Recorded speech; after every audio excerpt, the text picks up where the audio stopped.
Atmajnanatimirandhasya jnananjana shalakaya chakshurunmilitam yena tasmai Shri Gurave Namaha. Facing challenges, all kinds of ego, tango, so many different things.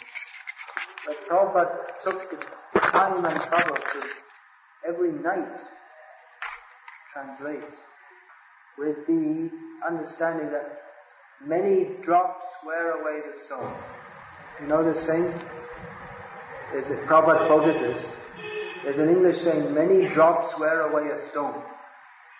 That means if you see a stone and water is dripping, drip, drip, drip, drip, then you'll find that after some time a depression is made in the stone. The drops of water gradually wear it away. So there's a saying, many drops wear away the stone. You wouldn't think that a stone could be influenced by water, but many drops gradually. So Prabhupada used this saying in regard to his translation work, because Prabhupada took on the task of translating the Srimad Bhagavatam with elaborate purpose in English.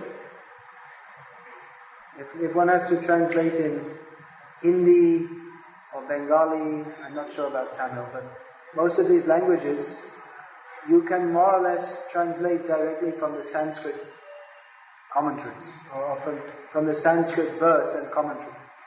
You can just change the grammar and syntax, and you'll have the same thing.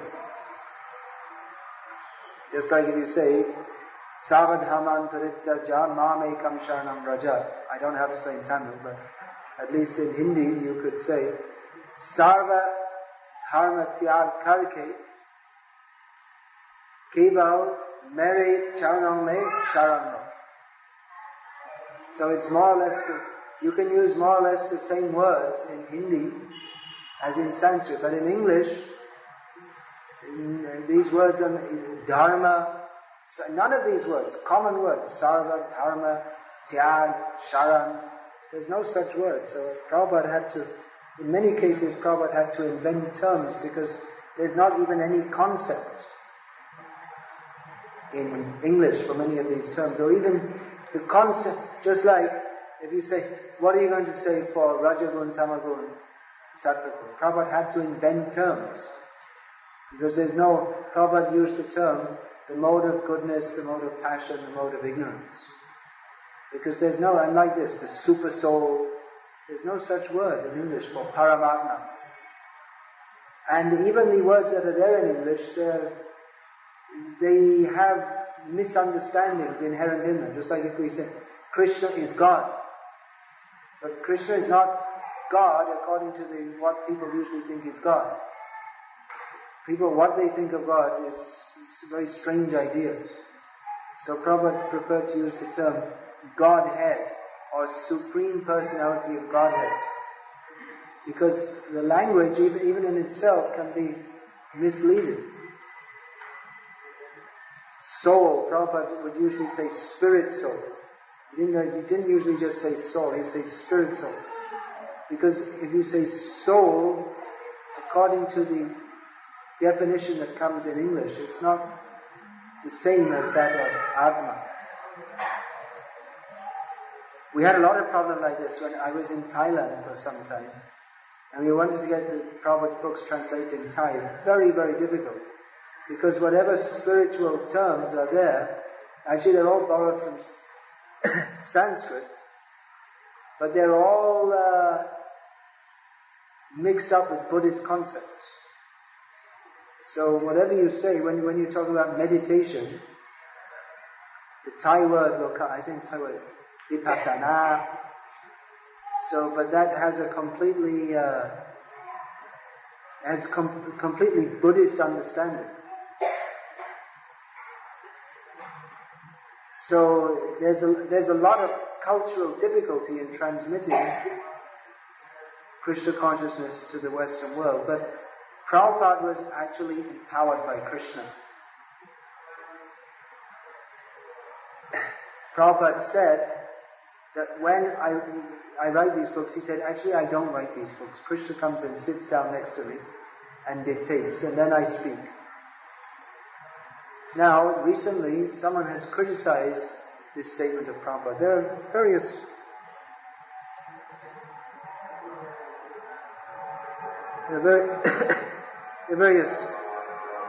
people who have been associated with our movement who they have a doubtful mentality.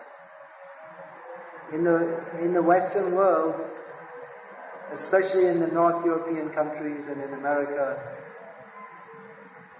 people tend to have a very doubtful mentality, skepticism. This is a cultural trait inherited since the time of the so-called Enlightenment. The Enlightenment was a period in European history going back to about the 15th, 16th century, in which people, previous to that, people just used to believe the Bible. But later on they thought, no, we have to use our own intelligence. We won't accept the Bible. We'll use our own intelligence to understand everything. So this was called the Age of Enlightenment. And it's been extremely influential on Western thought up to the present day. In fact, in America at the present time, in America especially, there's a great cultural divide which was apparent in the recent American presidential election. That there were those who wanted to vote for Bush, perceiving him to represent traditional Christian values. And there were those who wanted to vote for Kerry, perceiving him to represent modern liberal values. So this the idea that we shouldn't really accept anything, only we should accept by our own intelligence. This is very prominent in the Western way of thinking. So even many of our devotees in the West, it seems in particular, they have a very difficult time subscribing to the understanding that we should accept Shastra. They think, why should we accept Shastra? Why? In India also we hear, it was written by a man. Isn't it many times people say that? They're also just written by a man. They don't accept that there can be and must be something which is coming from beyond the platform of man. They think that there's nothing beyond our own intelligence. Anyway, to get back to the point, one of our members of ISKCON, I'm not sure if he's still a member of ISKCON, but he recently recently an essay of his was published in which he analyzed Prabhupada's translations. And he saw that in different sections, just like I believe it was in the 3rd canto, Prabhupada's translations very closely followed those of the Gita Press Srimad Bhagavatam edition. And in different sections Prabhupada would use, it seems he used more different books more than others. For some part of the time he was mostly using his own Guru, Srila Bhaktisiddhanta Saraswati Thakur's translations, his Bengali purports, and transposing them into English. And especially in Sri Chaitanya Charitamrita, many of Prabhupada's purports, they're almost directly taken from Amrita Prabhaha Bhashya, which is written by, you're reading? Bhaktivinoda Thakur, and the Anubhashya by Srila Bhaktisiddhanta Saraswati Thakur. So many of Prabhupada's purports very closely follow, not exactly, some parts, many places Prabhupada gave his own original purport also. But anyway, this devotee or ex-devotee was saying that, you see, he's just translating what the previous people have given, and even using the Gita Press translation. So how can you... He was implying that how can you say that Krishna was directly speaking to him?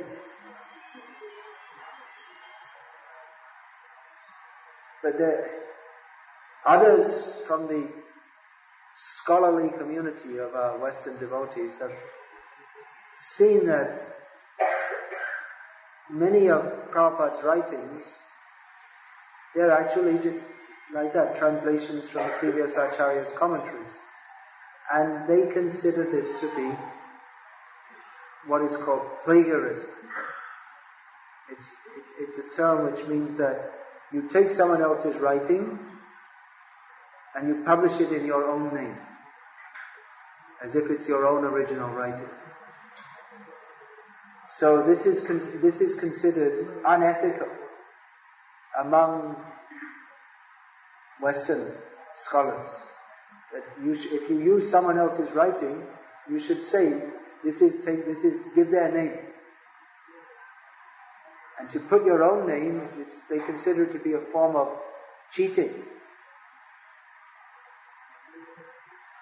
But again, this shows the clash between the Western mindset and the traditional Vedic mindset.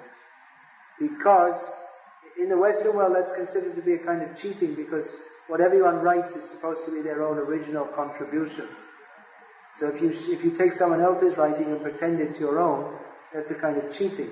But in the Vedic tradition, the acharyas, they don't consider that's my own original contribution, but they simply, and you'll find every acharya, Krishnadas Kaviraj Goswami writes, Prabhupada writes, they all write that, and we're simply transmitting the message of the previous acharyas. They don't claim that we have got something new, but rather they're saying that our duty as acharya is to transmit what the previous acharyas have given. And you'll find even, just like in the commentaries, for instance, of Vishwanath Chakravarti Thakur on Srimad Bhagavatam, that sometimes his whole commentary is exactly word for word the same commentary as Sridhar Swami's before him. But that's not considered to be anything wrong. He's simply repeating what the previous acharya said. But he also in other places gives further shastrically based insights. So in the Vedic tradition, that's not considered wrong. That is considered right. That one should, and it's understood that the acharyas, they have to quote the previous acharyas, and that in their commentary it's not exactly that of the previous acharyas, but it incorporates what they have given and maybe expands on it. Or sometimes they may quote the previous acharyas on one point and sometimes not. So this is their prerogative, and it's understood that as an acharya, his duty is to simply transmit what he has received. And so it's not considered anything wrong to give the previous acharya's commentary. It's the normal practice to do so. So it's a completely different outlook in the Western way of thinking, or the modern so-called enlightened way of thinking. It's a completely different outlook. So if we try to understand Krishna or the acharyas through our own way of thinking, it won't be possible. We have to approach to the parampara system. Now what about the point Prabhupada said that Krishna is standing next to me and dictating? There's also no discrepancy there. Krishna may dictate, you translate this part, you translate that part. Or even to take from Gita Press, you may say, well, the Gita Press translation, it's not, that's not by an enlightened person. But as Prabhupada said, he actually said about Dr. Radha Krishnan, who Prabhupada was a great philosophical enemy of Dr. Radha Krishnan. So, for some time, when Prabhupada was first teaching Krishna consciousness in New York, they would read the translation from the Bhagavad Gita purport of Dr. Radha Krishnan. And Prabhupada said that the translations are 90% okay, but the main thing is the purport. The purports he gives are wrong. So, I've seen in the Gita Press translations also, they're deliberately trying to be faithful to the original. So Prabhupada would sometimes use them as a basis, but it's in the commentary, explaining what it means. That's crucial. Prabhupada said the purport. Prabhupada even said about his Bhagavad Gita that the purports are more important than the translations. That's amazing, isn't it? Because actually we can't understand the translation unless we read the purport. So the point I was making is that Prabhupada put so much effort into translating these books, and he made it a priority. That whatever was happening, he would go on translating unless there was some sometimes there's some major management crisis. There's always some management crisis. Sometimes devotees become discouraged if there's some management crisis in our ISKCON. But it's always there, and it probably always will be there, because we are attempting to preach Krishna consciousness in the Kali Yuga. And it's a war on Maya. So there'll always be some problem or other. We can't, if we're in the battlefield and we complain, no, it's not very peaceful here, well, what do you expect? It's a battlefield. If you wanted peace, then you should have become a yogi, not a soldier. If the soldiers, they go on strike, or it's too much shooting here, we're going on strike, and then the Pakistanis take over Kargil. So because the soldiers go on strike. No, the soldiers, they can't complain. It's a battlefield and there are bullets flying. Well, that's part of the job. And then why did you become a soldier? You should have become a salesman or something like this. Soldier means you have to face the bullets. It's not always nice, and sometimes there's bad planning or something, but still the fight has to go on. So Krishna consciousness means a fight against Maya. We can expect there'll be so many ups and downs. Of course, if there's really bad planning in the army and they lose a major battle because of that, then the generals may be called to task. But the point is, even then, the soldier, his duty is to fight. So, the point I'm making here is that sometimes devotees, they seem to think that there are so many problems in ISKCON now, but there were always problems, even from the very beginning. So when Prabhupada was present, there were so many problems also, due to our immaturity or personal ambitions, or whatever the reason is. It's Maya, no doubt, that causes it, directly or indirectly. So what I was saying was that Prabhupada would go on with his translation, and then sometimes he would, some very severe management problems, especially with his Bombay project. Devotees sometimes did some foolish things like rescinding the contract and giving everything back to Mr. Naya. They actually did that at one point. Mr. Naya, who was trying to cheat them of the land, convinced them, "But why are you taking so much trouble? Why don't you just give it back to me?" And they did. Prabhupada was shocked, because he promised Krishna that, "I'm going to build a temple for you here." So, but Prabhupada, many times if you read Prabhupada's letters, Prabhupada would say to his top leaders that you take over the management and just relieve me of this burden so that I can translate, because this is my most important service. Prabhupada wrote in one letter that I don't have to go on traveling and preaching, I can stop this. But I cannot stop this writing. This is more important, Prabhupada said, because this is my service to my Guru Maharaj, my prime service. Prabhupada would sometimes go away for a writing retreat. You just go away from all the temples and just write. And that time he'd do a lot of work. But even when he was traveling, every night he'd do some work. So we can see how much Prabhupada considered important his books. He put so much effort into them, going on translating and encouraging his disciples to write also, and very much stressing the distribution of his books. Prabhupada was very, very much pleased he very much wanted this distribution of his books. Very, very much wanted this. There's one incident which I've included in my book, My Memories of Srila Prabhupada.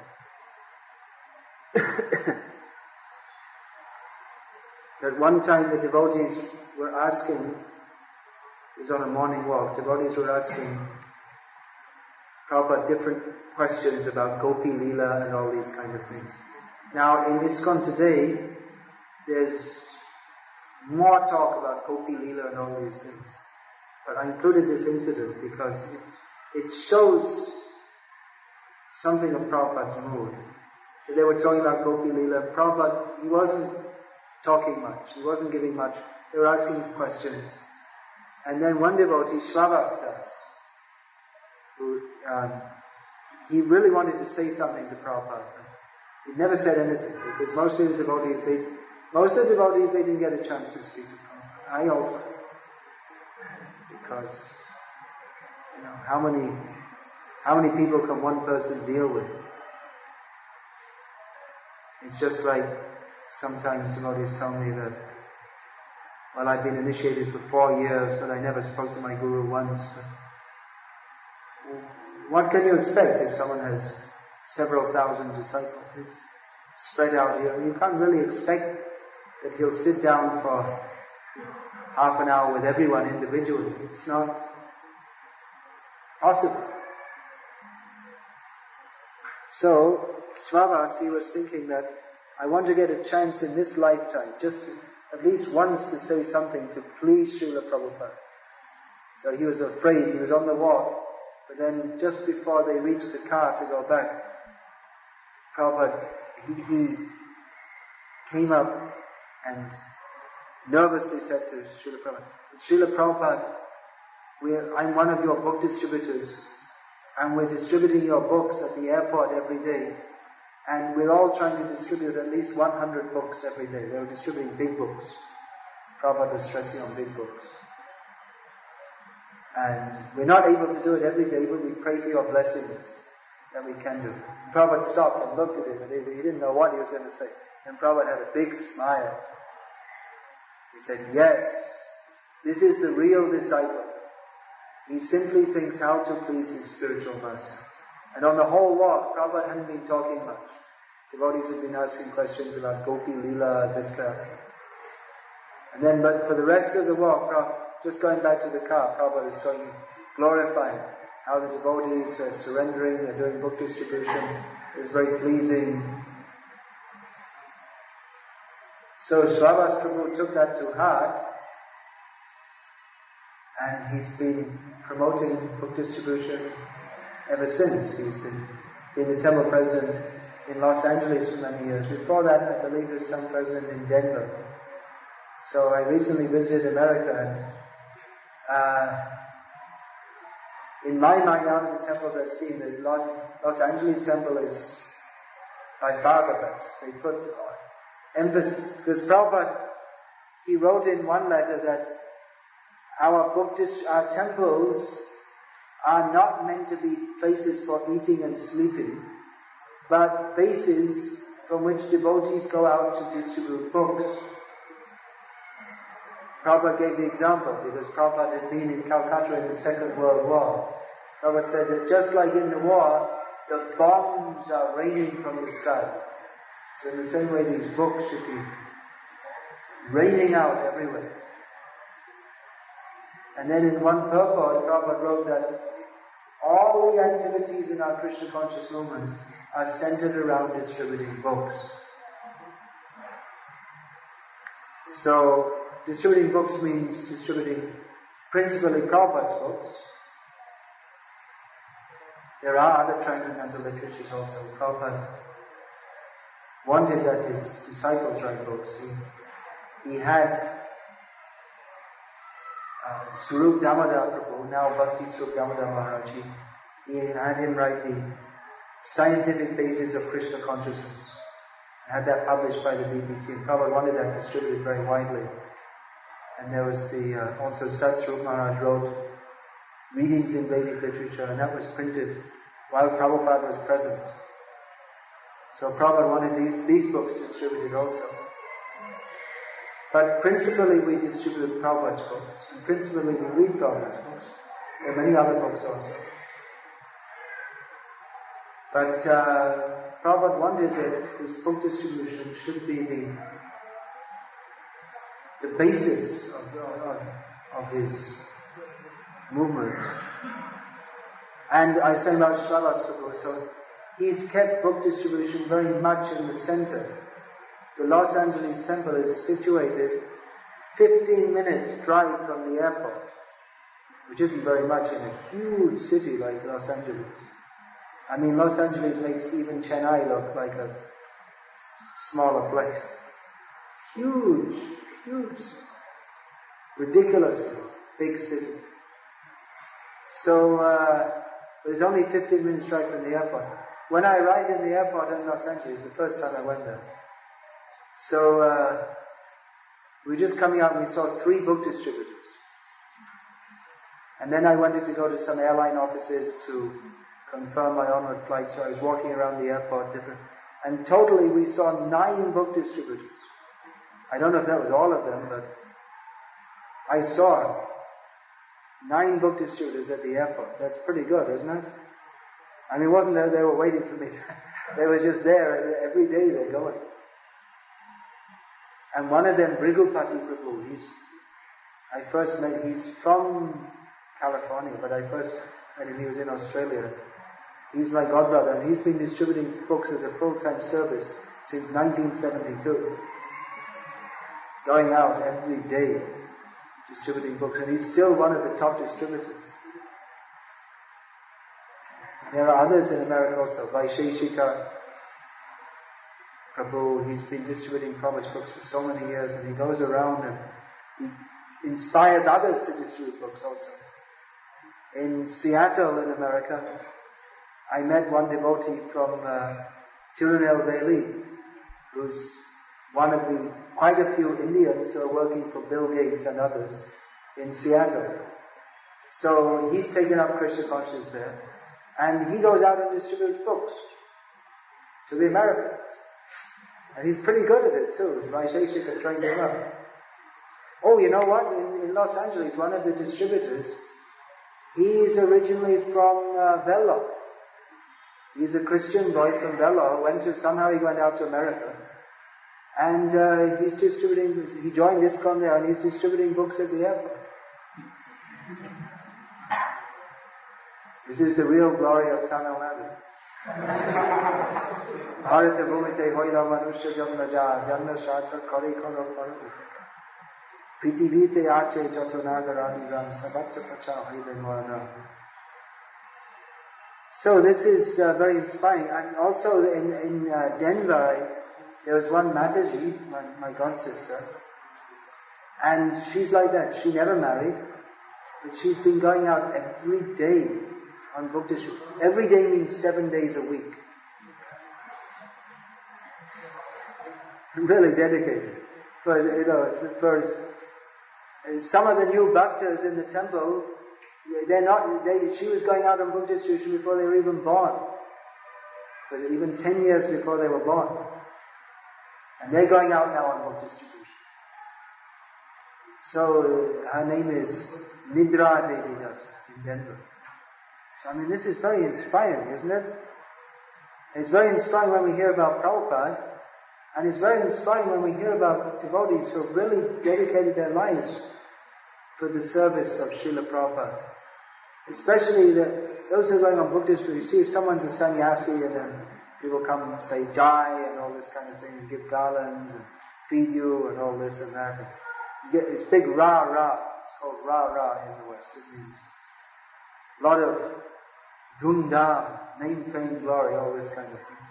But those who are going out on book distribution, they're mostly just mixing up with all the new bhaktas who are going out, and there's not much name, fame, glory in them. But they're actually highly advanced devotees. And they're not interested in anything but serving Prabhupada by distributing his books. There are other devotees also in America. I mean, these are not the only ones. There's another, she was in Bombay for some time, Nartak Gopal, and she's been distributing books for so many years. Radhanath Brahmachari, in a wheelchair, he had 2 legs cut off. Did you ever see him? Did he come here? He was in Bombay for a few years, and he recently came back. And he has to lie back in a wheelchair like that. He has some debilitating disease. He's had for many years. But he goes out every day on book distribution. He can't walk, but he's out there every day distributing Srila Prabhupada's books. And these are amazing personalities. They've taken Prabhupada's book distribution so much to heart. So I was speaking about Los Angeles Temple, how it's full of life. It's wonderful. They have so many new brahmacharis present. But especially in Los Angeles, I found many Prabhupada disciples there associated with the temple. Many you'll find every day at Mangal Arati, and then engaged in service, either full-time or part-time. So, very encouraging. You can see where the book distribution is emphasized, and that brings the blessings of Prabhupada. There's no doubt about it. Prabhupada himself wrote that I'm simply doing on the order of my Guru Maharaj to write these books. Prabhupada said with blind faith. Generally we don't emphasize blind faith. But with book production and distribution, we may think, well, why so much emphasis on this? On distributing these books, which in the Western countries especially, people, it may be very difficult to understand. I was in Japan also on the way back from Los Angeles. So I was going on this bullet train, and I saw the Japanese people, what do they read? They read comic books. They're very good at making cell phones and TVs, but actually in many ways they're pretty stupid people. They're not intellectual, they're intelligent Shudras. So they're reading comic books, and if you see in America what people read, mostly they're all watching TV, Tom and Jerry and baseball games. And how do you expect them to read Bhagavad Gita as it is? As soon as they open it, and Prabhupada insisted the Sanskrit should be there, as soon as they open it, they'll think this is some Egyptian hieroglyphics or something. And it's very intellectually challenging. And mostly people just want something to read for entertainment, if at all they're going to read.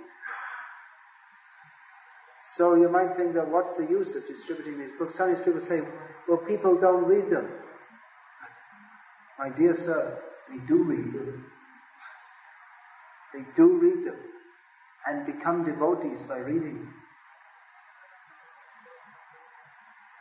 So mostly, especially in the Western countries, people become devotees. Their first contact with Krishna consciousness is by reading Prabhupada's books. Same with me. Got the book, read through it.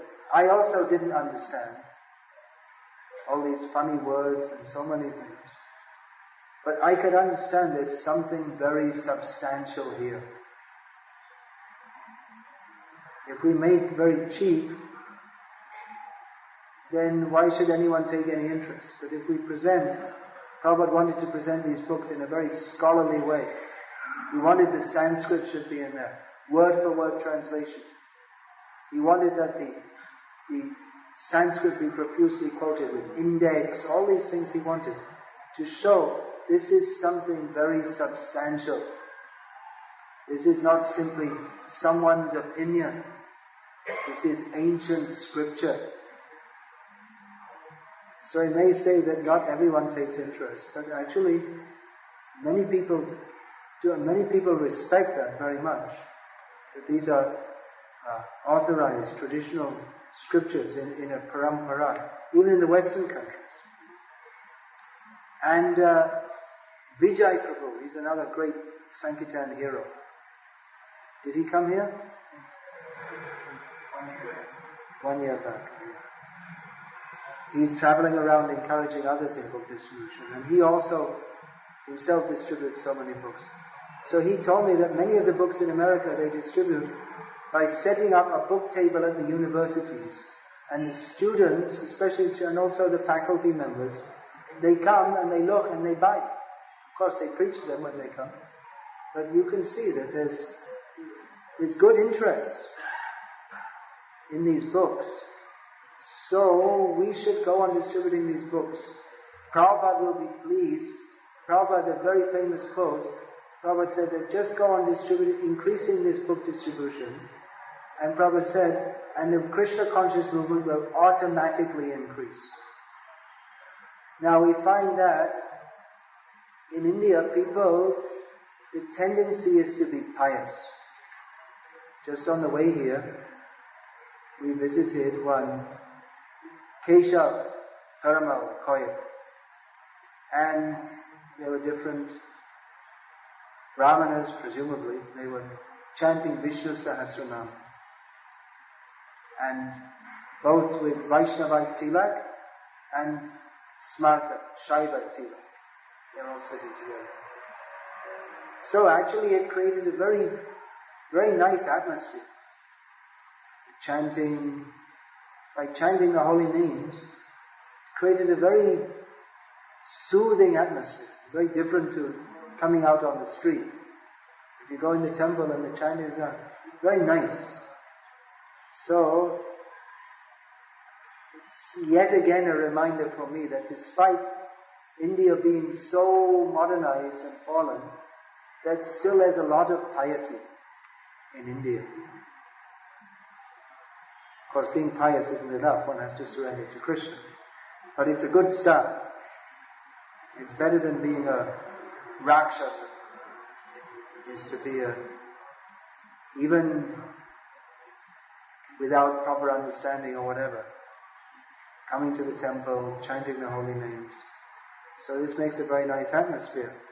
So people in India, the tendency is to be pious, and religion is very important part of life in India. No doubt about it. The Kanchi Shankaracharya's arrest. There are so many people arrested in India every day. But his arrest has, it's a national issue because he's a spiritual, or we can say religious leader. He's a religious leader. So people have a tendency to be religious, but what we find is that often people, when they start to take an interest in religion, it may be that, see, many people, they're just going on with their lives, that at some point in life, they feel, so many problems, this, that, whatever. For whatever reason, they think, now let me turn to religion. And usually at this point, they try to find out some books, but mostly they go for Vivekananda books, or more recently Rajneesh, Osho, or in this part of India maybe this Chinmayananda is also very popular, isn't it? So we have to distribute Prabhupada's books, and more we want that people will turn to Prabhupada's books and recognize that this is genuine spiritual knowledge. That will be great service to Srila Prabhupada. We're talking about Prabhupada night. So we want to remember Prabhupada. Certainly we want to remember Prabhupada. But we have to think, how can we serve Srila Prabhupada in the best possible way? Actually, Prabhupada was asked that on at least 2 occasions. How can we serve you in the best way? Because Prabhupada was always emphasizing, Yasya prasada, bhagavat prasado, yasya prasada nagati pitoki. By the mercy of the spiritual master, one attains the benediction of Krishna. Then what's the next line? Yasya prasada, bhagavat prasado. Then next line? Yasya prasada. Yes, sometimes they say Yasya prasada nagati pitoki. But if you say that, that means by his mercy there's no hope. It's Yasya aprasad. By not getting his mercy, Nagati katopi, yasya prasad, nagati katopi. Api here means that whatever else one may do, one may chant 64 rounds, one may bathe in Radha Kund, one may recite Gopi Geet, one may follow Bhishma Panchakam. There's so many different things one can do, but if one does not get the mercy of the spiritual master, then nagati. One does not attain the goal. What is the goal? Gati Govinda. That's it. There are various names. Sometimes in Bengal and Orissa, devotees are given names. Gati Govinda, Gati Krishna. We'll find also, isn't that Vishnu Sahasranama, Gati Da, Gati Saptama, like this. Krishna is the goal, and He's the giver of the goal. He is the goal of the saintly person. Gati. So devotees used to ask Prabhupada that, well, how can we please you the best? Because we want to please you. So if we please you, we'll please Krishna, and our life is perfect. That also, Jai Prasade, Shri Guru Charane Rati, Aisha Uttama Gati, Jai Prasade Puri Sarva Asha. Attachment to the lotus feet, to the spiritual master, is in itself the perfection, the topmost perfection that fulfills all desires. So devotees asked, they were expecting Prabhupada to say that by distributing my books, because Prabhupada used to emphasize this. But on one occasion Prabhupada said, chant Hare Krishna. You can please me the best by chanting Hare Krishna. Prabhupada said, you're already doing that. So go on chanting. On another occasion Prabhupada said, if you love Krishna. So, certainly distributing Prabhupada's books is very pleasing to Srila Prabhupada. We must emphasize this because Prabhupada emphasized this. But also, we have to see to our basic sadhana and how to be Krishna conscious, how to think of Krishna, how to remember Krishna. Actually, if we don't do proper sadhana, then we can't distribute books anyway. Krishna consciousness is a holistic program. We have to hear and chant and serve. So many things we have to do. So let us do so by remembering Srila Prabhupada. Can you please bring that book, My Memories of Srila Prabhupada? Usually you expect that if there's a Prabhupada disciple, he'll tell some of his personal memories. To say actually, because I managed to write 14 pages of memories of Prabhupada, including, I listened to lectures which I knew I must have been present at. And then by listening again, it brought back old memories, going back many years, how I was sitting in the lecture. Actually, most of Prabhupada's lectures I was sitting through, that was in India. And I was so sick, I was just struggling to stay awake. But I remembered some things. So I'll just read one thing. This is about Prabhupada's books. So this is one section I wrote. Associating with Srila Prabhupada through his Vani. Because I actually wrote this book because devotees always used to ask me, did you please tell us about how you met Prabhupada and this and that. I thought everyone wants to know, so I'll write the book. So I wrote that. So this comes after the section of how I saw Prabhupada, what he said to me, what I heard him say, and all these things. No, this section. So I've written. So now, devotees who wanted to know of my association with Srila Prabhupada may be satisfied. Quantitatively, there isn't much to say, but qualitatively, it is inexpressible by words.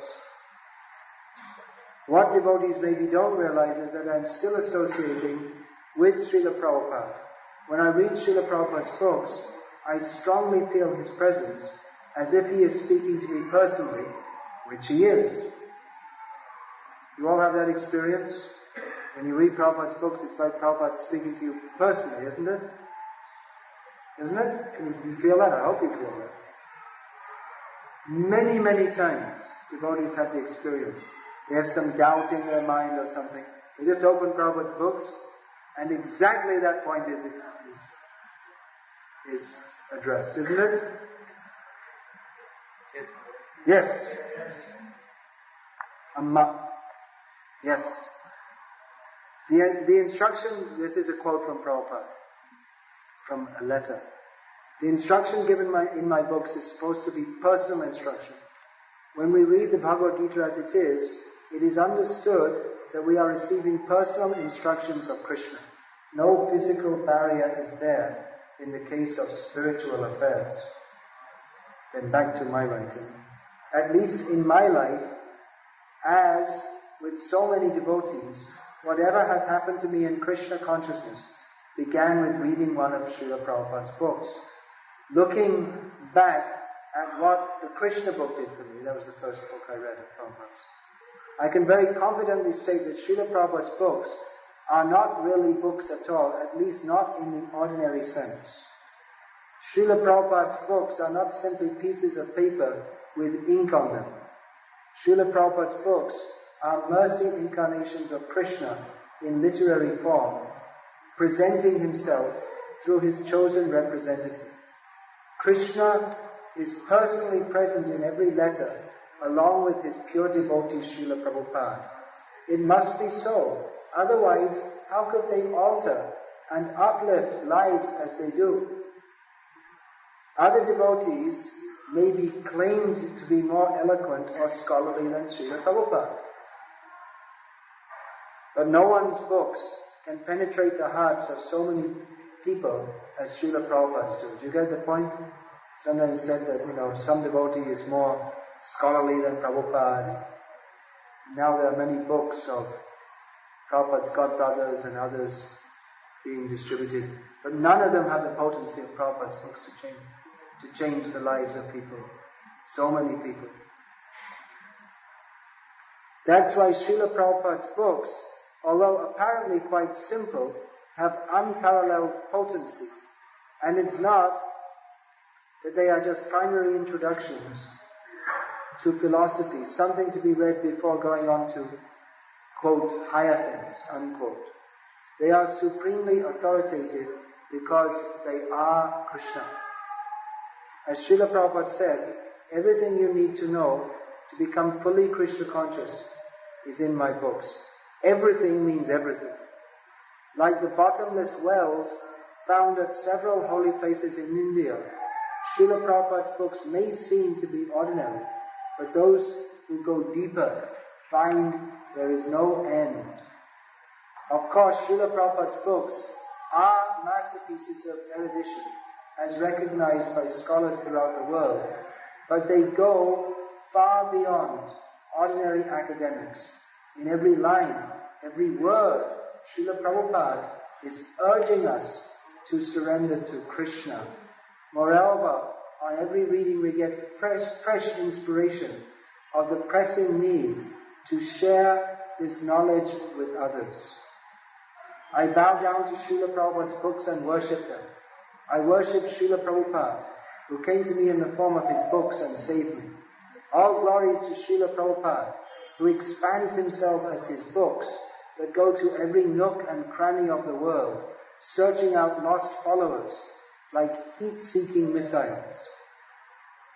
They pierce through thick crusts of false ego and reach to the soul, who then awakens from his long slumber and wonders, "Oh Krishna, how have I forgotten you?" So, Hare Krishna.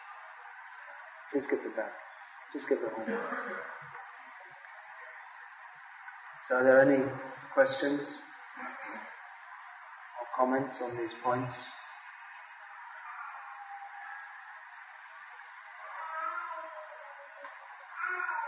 We have one more week to go for marathon. Yeah. So we are very impressed. It's like all the government are ready sitting on the edge. And we are taking a pledge of 10,000 books distributed on the December. 10,000 books. That means Means you all have to get to work. again congregation, 10 books a day, that congregation. Is it? That's quite a challenge. 20 days, 10 books. That's quite a challenge. Always taken 8,000 Bhagavad Gitas, yeah. They're ahead of Madras. 79. I was just saying to Sri Giridhari Prabhu today, how in Salem, they're finding a little difficult in distributing books because they've been around to every house and shop twice. They've covered the whole place, door to door. He was saying in Madurai, it's the same thing also. They go out steadily every day. If you go out steadily every day, it's like that drop wearing away the stone. Prabhupada is using that to how, just by translating a few hours every day, Prabhupada is able to produce so many books. So like that, if you go out every day, and the devotees are going out and visiting different houses, then after some time you cover a whole city. Of course, Chennai is quite a big city, but we'll be happy when we have that. Well, not really. Actually, people say, I already got your book. Actually, they should say, oh, you came again? Why are you so late? I want some more books. That sometimes happens also. Doesn't it? 70 books Prabhupada wrote. His other books. Yeah. But most people, I guess they're taking out of some kind of piety or something like that. One thing I've noted is that most Hindu homes, you'll find there's Bhagavad Gita, some copy of Bhagavad Gita, isn't it? But almost no Hindus have any idea what Bhagavad Gita is all about. I think they just keep it in their home as some kind of auspicious, just like they wear this tabiz, you know. There must be some completely different word in Tamil. This thing you wear on your arm, the locket or what? Tie. I can't say tie. Maybe another lifetime. In Hindi it's called. Actually in Sanskrit it must be kavacha. But the usual word used in Hindi is tabiz. Urdu word. Somehow or other. Huh? Kavacha, yeah. How they use the word tabiz, I mean it's a completely Hindu thing. Anyway, they're keeping the Bhagavad Gita like that. And many people say, well, we already have Bhagavad Gita in our home, isn't it? So what do you say to them then? We have Bhagavad Gita as it is first. Yeah, you should take Bhagavad Gita, Unmai Uravil. Because, is that good enough? I can say a few words in Tamil. But it's a little difficult. What you can say is, yes, there are many editions of Bhagavad Gita. But only this edition has changed the lives of thousands of people all over the world, which means that this edition has the potency of Krishna. This has got the same potency. Of course, they may be afraid to buy it now. But they just want something to give them good luck. But you can say like this has all the potency. So there are so many different things. Many times people say, oh, we're interested in meditation and yoga, isn't it? Then you can give them the path of yoga. That they made 3 books in the path of perfection and perfection of yoga has been made in 1 book. Or some say we're interested in science.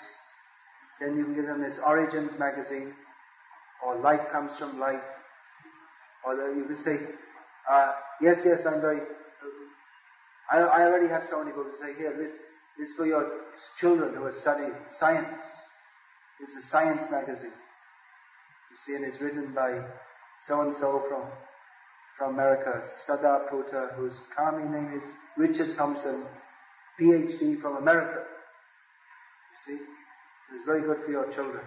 We also believe in science. You can tell them, yes, we also believe in science. course, you don't tell them we don't believe in your nonsense science. We believe in Bhagavat Tattva Vijnana. Yes, we're also science. Yes, very good. Give them this Origins. That's very good, that Origins magazine. Prabhupada wanted that. Prabhupada had this light comes from light. But he told that his scientist disciples, you present the same thing, but in scientific terms. So that's that Origins magazine is doing. You can give light comes from light. So many different things. Whatever people say, we should have some book for them. When ladies come, we can say, here's the teachings of Queen Kunti. See, great lady devotee. We're also studying like that. If they're interested in women's rights and all this, you can say. See, we're studying a book by Queen Kunti, Rani. Say that in Tamil? Rani. Rani Kunti Devi. So all that, whatever they say, you should have some book for them.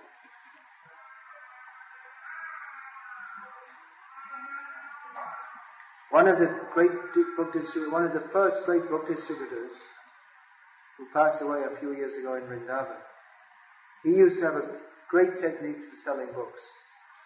This is on the streets in Australia and America. They would stop people and ask, if they didn't take the book, he would fall down at his feet and hold on to the feet and say, please take the book, please. And they're just so embarrassed. They didn't know, they had no idea. They couldn't imagine anyone ever doing this. And so, okay. Like this. So you can try that, if you like. People say no, you can fall at their feet and say, please, I beg you, take this book.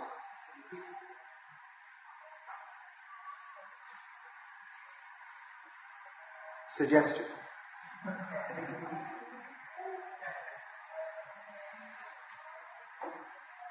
So that was Buddhi Manta Prabhu. So much desire that this person should not go away without the book. That I'm standing here, I've got these books, they need these books. Somehow I have to convince them. Take a book. There are many other ways also.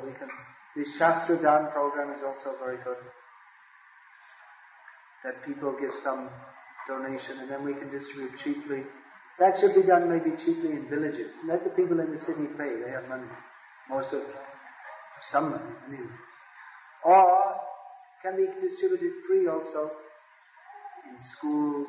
Hospitals are very good because people are just lying there with nothing to do, feeling miserable.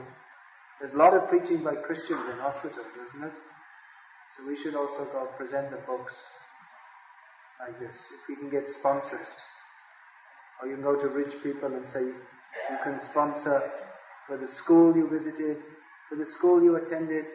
You please, every year you can present books to all the passing out students like this. One thing devotees used to do, I don't know why they're not doing now, can still be done. You look in the newspaper every day and see who has died. You contact the relatives and you tell, now you should distribute 100, 200 Bhagavad Gitas in memory of your deceased father or whatever. Yeah, and then you put something in the book in memory. And you can just, nowadays it's very easy. You can do right from the computer. Right. Yeah, you can look up in the newspaper and then check if their life members or if there's any other phone contact. And then you keep their birth date and say on the birthday you're supposed to distribute gifts in the Vedic tradition. So why don't you distribute some Bhagavad Gitas? It will be very auspicious. You think how to do it. There are so many ways we can increase the book distribution. This going door to door is also very important. Many drops wear away the stone. That's another way in the trains, at the train station, airport is also very good. I don't know now, but In America they're still doing, but in India, this was turned out about 1970 something. There was one devotee who used to go daily to Calcutta, to the airport. He used to do very well, big books. So there are so many possibilities. So just see what you can do to help with this Sankirtan mission, distributing Prabhupada's books. I'm going away for writing at this time. Writing. I was just in Vrindavan, I was praying to the deities, Giriraj Govardhana. Please bless me. For so many years I've been writing this book on Bhaktisiddhanta Saraswati Thakur. Now almost finished. So, asking for the blessings to eventually finish this. So I ask all your blessings also. If you please bless me, I can finish this. Maybe the writing part I have maybe another 2-3 weeks. I have to read some more things. A lot of reading I have to do for this. So many old Bengali articles, very difficult Bengali.